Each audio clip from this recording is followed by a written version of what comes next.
So today we're doing yellow gravy. So yellow gravy has, so the base, there's 3 parts to it. One is the base, which is the onion and the tomato. So I got the onion and tomato cut up and measured up. That's one part. Okay. And then we have the whole spice part. So I have the whole spice section here. So I've already measured up here. So you got cinnamon and cardamom cloves, and bay leaf, and then black cardamom and star anise. So there's some of the ingredients. Okay. Yeah. So there's 3, as we said, 3 parts. There's one an onion and tomato. That's a base part, first spice. And second is the whole spice. So we got cinnamon, cardamom, cloves in this thing. I love this box. So it smells easy beautiful, to, isn't it? Yeah, and it's also easy to carry. And you know, if you have these whole spice, and then these are the tempering ingredients, but that's a different recipes and different things. But then we have the powder. So we got the base, which is onion and tomato, and then we got the whole spice, and then the powder spice. So we use right? all these spices? Yeah, so there's first, second and third. So we temper the oil or ghee and whatever that we use as a fat medium to do with this flavor first, and then we put the onion and tomato, and then we put the ginger garlic paste. I got the ginger garlic paste which is already done, so I use the ginger garlic paste, and then I put this powder spice and then let it stew. Yep. Yeah. Now the yellow curry, what's that? Which meats and things like that is that good with? Oh yeah, any yellow curry is good for any red meat, any stronger flavored meat. The red So meats. it can be lamb, it can be beef, it can be pork. Yeah, you can make go with indali pork. You can use as a combination. You can use any of the stronger flavored meats. Yeah. You can use fish. You can use chicken as well. Yes. Then when you use those chicken and fish, then you need to reduce the harshness of the curry. With It's maybe quite some, strong curry. It's it's more stronger than the red one. Yep. Okay, so you need to reduce it with some butter and cream and to bring it down. And that greeny blue stuff, mate, what's that? It's ginger garlic paste. Is that out of a, do you buy that like that, No, or do you I ground it myself. you made that yourself too? So okay, so at home, how would you do that? You just buy ginger? So you buy ginger and buy garlic, and then you use equal parts of ginger and garlic. So 50 grams of ginger and 50 grams of garlic. So that can be a nice thin paste. So I've got a machine that normally most of the Indian cuisine, everyone's got this. This is called the mixie. We call it mixie, and this particular brand, Priti and Sumit and different brands are there, and they're pretty good. And for wet paste, and they're pretty good jars. They're very fine paste. You know, I use this jar to make that paste. Make it very fine, and it's not very expensive to get as well. It's very good, reasonably pricey to So get. it's like a blender, is it? It's like a very blender, yeah. Yeah, okay. Yeah. Okay, so that's the first part, and then now we're going to do the cooking part. So now what we will do is we'll move to the kitchen side, and then we'll start cooking. Okay, so so we thought it'll be better that we do an instruction video, so it's easy that Anija she can cook. And she's going to learn to Indian cooking, which has been very keen to learn as well. So we're going to do that. So yeah, we can go, Anita, you can follow the recipe. I'll instruct you so you can start cooking. So we put the oil. So I've measured up the oil already for you. So you can put the oil. And I've got the whole spice, which I've already measured up. I'll just show you how we go it. So oil is hot. You see the oil is running from the pot. Yeah, I'm using rice bran oil. I prefer rice bran oil because it's less low calorie and stuff. So we got this cinnamon. So we start. I like to start with cinnamon normally. So we got the cinnamon in few pieces as per the recipe. A couple of grams. Cinnamon is getting in there. So very soon you will start to see the small bubbles coming up. So cinnamon, and then we got this cardamom. I still use whole spice for the basic because we're going to blitz it later. So it's also easy. It's good to pound it a little bit, but then it can get too strong and it can burn the oil faster. So this way we're going to blitz it anyway later, so it's okay to put it. And I don't use garam masala in my recipes because this is the whole garam masala.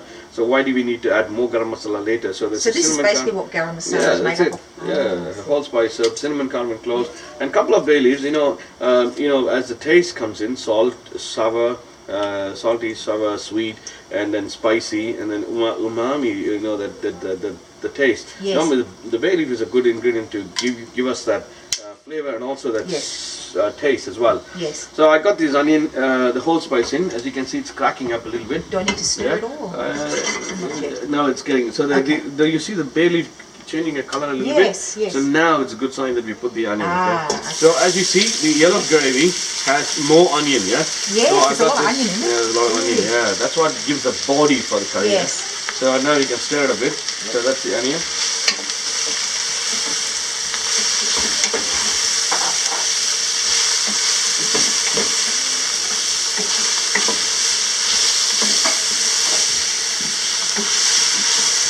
stir.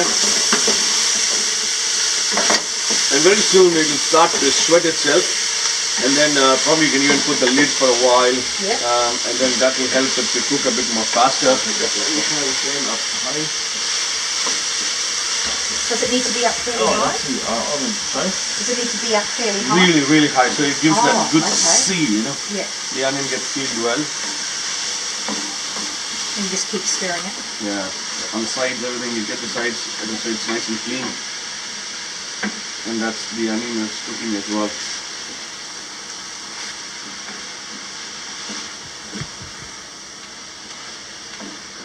Yeah, so show me. Let me just fix it up. So you can just let it rest a little bit so that the heat goes into the onion itself. So probably we can put a lid for a while, and then we can come back to it, and then we can stir it again. Cool. So there you go, boys. Good, thank you. That's it. Very good boys. The subtle dang very good. More realistic, you know. Okay. Too golden brown. We don't want it to be golden brown. We want it to be this particular color, and also a stage where it just sweat itself. It's still sweet. The onion is still sweet, and that sweetness of the onion can come into the curry. And at this stage, we are going to put the powder spice, the ginger garlic and the powder spice. So we're going to the stage 2 now, right? Okay. The stage 1, so we put the oil, the whole spice, the onion, and we sweated the onion.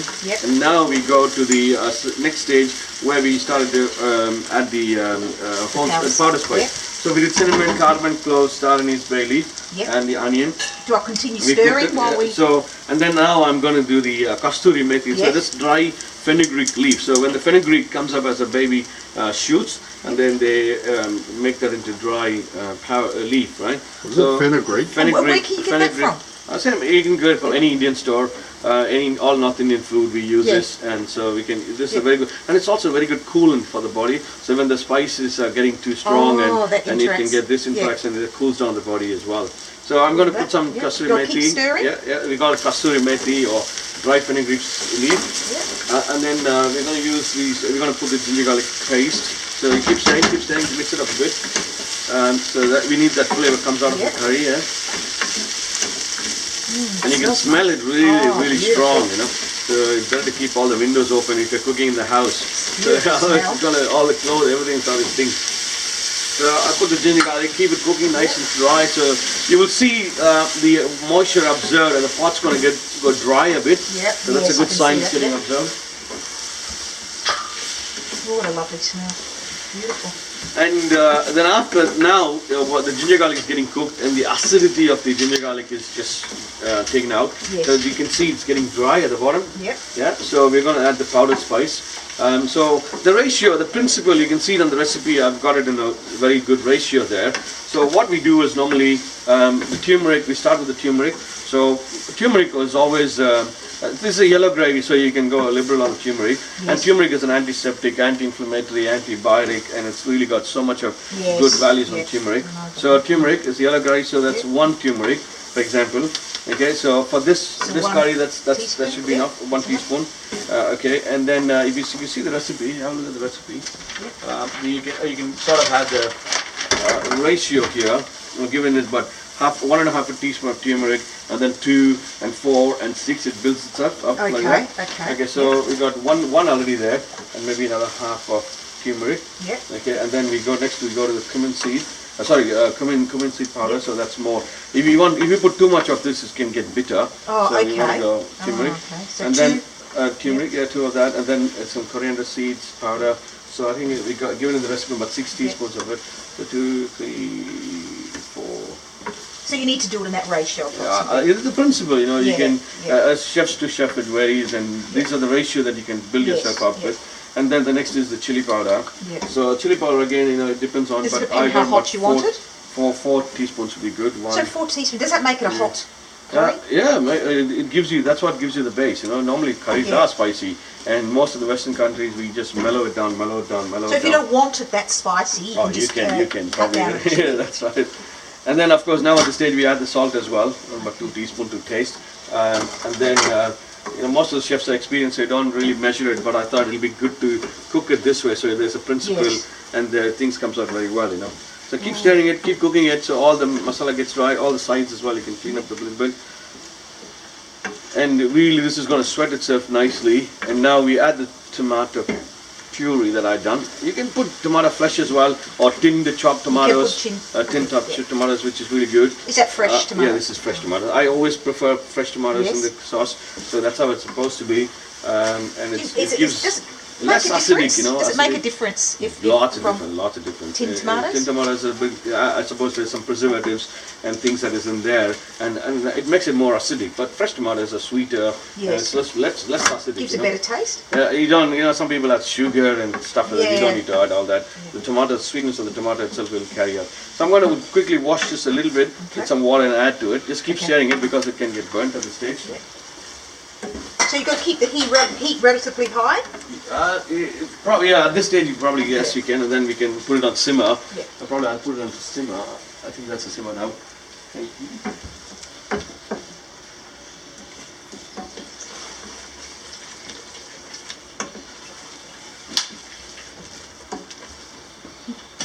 So how much water are you going to chuck in there, Josh? Okay, so guys, now I've got an equal quantity of water. So the way I work it is you can add the equal quantity of water and bring it down.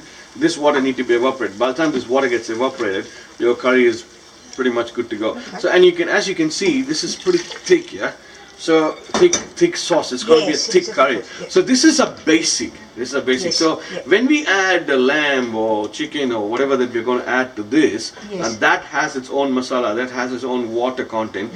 And then when you add this 1 ladle or 2 ladle, depends on. In another couple of episodes, I will show you how to use this and implement it and create more dishes out of that, the variations of the dishes, and you will be able to see. But this is a thick basic. So if you go to any Indian restaurants or any fine dining restaurants or anywhere, so we got this red gravy, white gravy, yellow gravy, brown gravy, all sitting in the bain-marie, and when the order comes, we just start to work with that. So that's the whole principle. So you just make a big vat of each of these sauces. About 20 kilos, 20 kilos. Add meat, add whatever. 20 kilos of tomatoes and 5 kilos of onion, and we do that ratio and keep it cooking and keep it in bulk.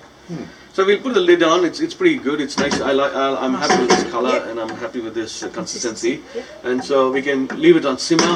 And the way we know when it's ready is when you see the oil, whatever the oil content is in the sauce will start to float out. So that's a good sign that it's ready to go. It's ready. So you can put a lid and leave it, and then it'll be ready. Okay. So this is the yellow gravy we're going to finish up on, so you remember. So now you can open the lid if you want. Yeah, see, you can see the oil coming up. Guys, you can see the oil coming up. See the oil, whichever that we put into the sauce. Yes. You can see this. You can see that sort on the top. Yes. I hope I'm not tilting out the pan or anything.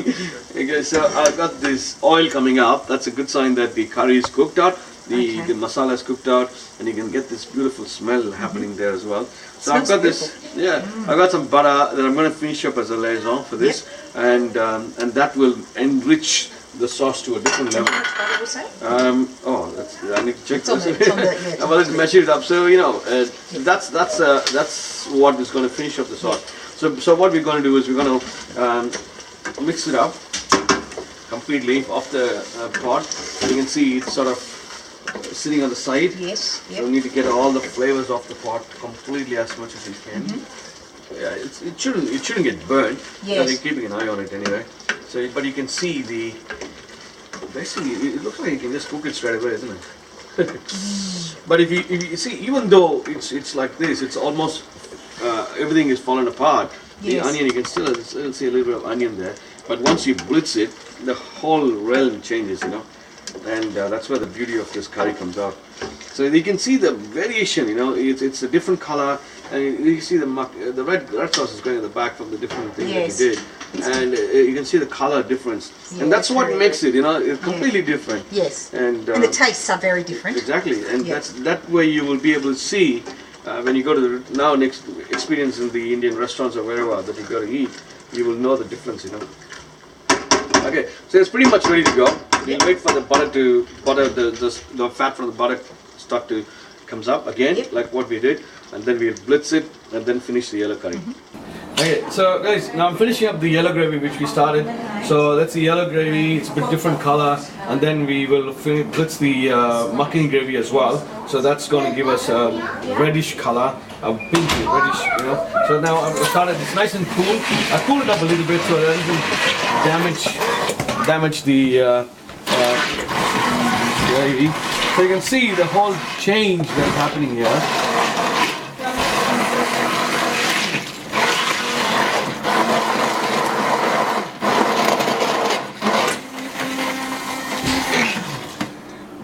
அதை cut பண்ணிடலாம்